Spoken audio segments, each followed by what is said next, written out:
I became a Sony user 2 months ago, and I have to say, out of the 4 lenses that I have for this thing already, this 85mm f1.8 has to be my favourite. Now, as well as that, if you want to hear my thoughts on the 70-200, which I'm shooting on right now, as normally I would be using this one to get the nice blurry effect in the background, then make sure to subscribe to the channel, as I'll be talking about that very soon. Now, if you do want to end up getting this lens, then make sure to check out the link down below in the description, which will take you directly to it. I've been using this lens for around about a month now, and the reason why I find it to be so amazing has to be down to the factor of its price, but also being able to drop down to f1.8 is just a great aperture. Now, the first question that we need to ask ourselves is, why would you go for this instead of the G Master 1.4 instead? Now, I think the easiest way of answering this question is value for money, as the price difference is extreme when it comes to these two lenses, and considering the quality that you get with this and what you don't end up getting in comparison to the G Master, it's well worth it. Now, the 85mm as of right now is at £300 as of the time of recording this video, which is an absolute great steal, but even at its full price of £600 is definitely well worth it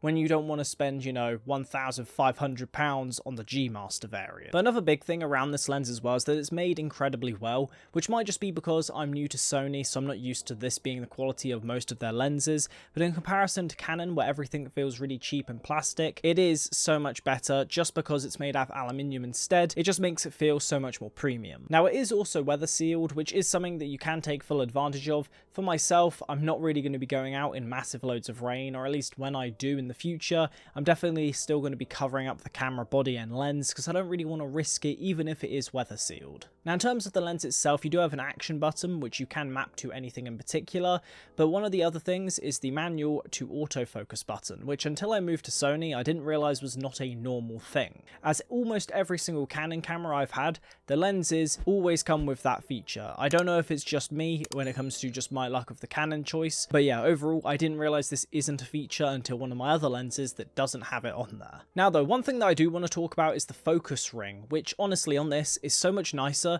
than any of the previous Canons that I've had, purely because it is so much more smooth and it feels so much more accurate. I'm not 100% sure if that's just me personally, that it just feels more accurate, but to me anyway, when I am using this, when I'm trying to focus in on that particular shot, so for example a shot that you're going to see on screen now where I'm journaling, and I get that real tiny little bit of focus on the moment where I'm writing down in my notebook, you can just see how precise it gets down to, whereas I've always felt with my Canon camera, it always feels a bit more sticky, or at the very least, it just seems to go a little bit too far over in either direction sometimes when you're using it in manual. One downside for anyone who doesn't have image stabilization built into their camera is that this lens does not come with it built in either.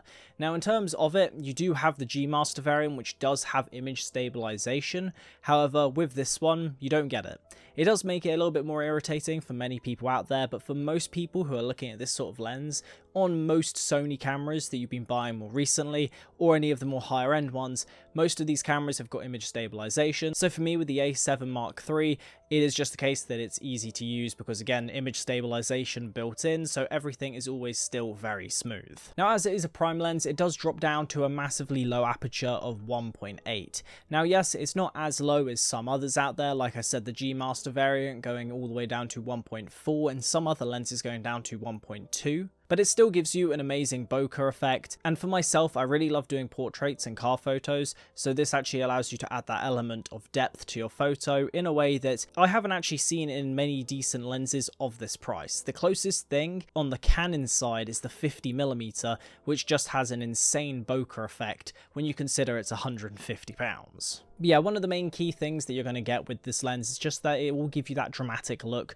with the bokeh. So yeah, I'd 100% say it is worth it for the money. Now, I do love using this lens for photography, but one big area that I've noticed that I've found myself enjoying more is videography recently. Now, it's not something that I'm particularly amazing at, but this lens has allowed me to make everything look way more cinematic and professional. Now, this is all because it goes all the way down to the f1.8, obviously, but on top of that, it is because of how close you're able to get with the subject with this lens. So it does allow you to make a lot more shots look way more dramatic, and I just love it for that. Now, I've personally had zero issues with the autofocusing on this camera. I found it to be really smooth and really good. However, I've seen some people say that it is very slow for video, but I've again found no real issue with it. But I do also use manual focus a lot more now in my videos, primarily for those more, cinematic looked shots where I am behind the camera all the time. For these sorts of videos where it's talking head, I can literally just put it in autofocus and I can rely on the fact that the camera will 100% do its job well. I'd 100% say this lens is a must buy for anyone who's either going to Sony or has a Sony camera already and doesn't have this lens,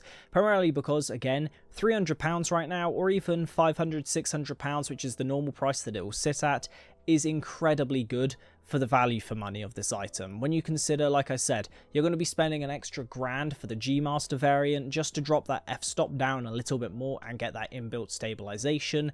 Yes, you do get those things, but it isn't necessarily a massive thing that you want to be spending £1,000 on, most likely. If you want to, go for it. But I'd say this is perfectly acceptable for anyone out there who wants to do portraits, wedding photography, car photography, and even animal photography, depending on how close you can get to the subject. Now, like I mentioned a minute ago, if you want to check out this lens, there'll be a link down below. And if you do enjoy photography content, make sure to subscribe to the channel, as there is plenty more to come throughout the year. I talk about photography, tech, and productivity on this channel. So if that does interest you, make sure to leave a like, do subscribe, and I'll see you guys in the next one next week. Have a good one.